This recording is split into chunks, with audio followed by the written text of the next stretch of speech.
آپ کو خبر دیں، اوورسیز پاکستانی ویلفیئر کونسل برطانیہ کے وفد نے چیئرمین نعیم عباسی نقش بندی کی قیادت میں چیف جسٹس آف پاکستان میاں ثاقب نثار سے لندن کے مقامی ہوٹل میں ملاقات کی ہے اور انہیں کمیونٹی مسائل سے بھی آگاہ کیا۔ ملاقات میں ظفر اقبال ایڈوکیٹ بھی چیف جسٹس کے ہمراہ تھے۔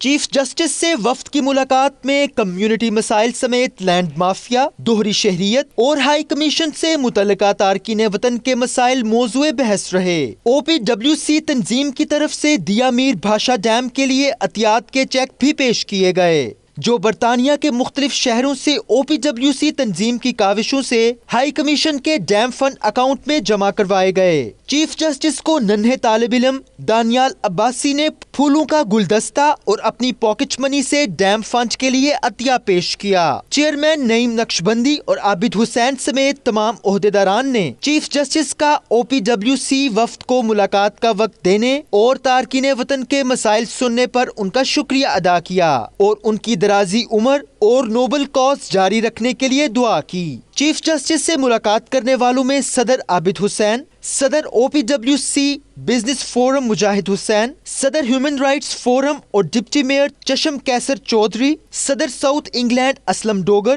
صدر شعبہ خواتین Shahnaz Parveen, coordinator students forum Danial Abbasi, Haji Muhammad Hanif اور انوارہ پروین شامل تھے۔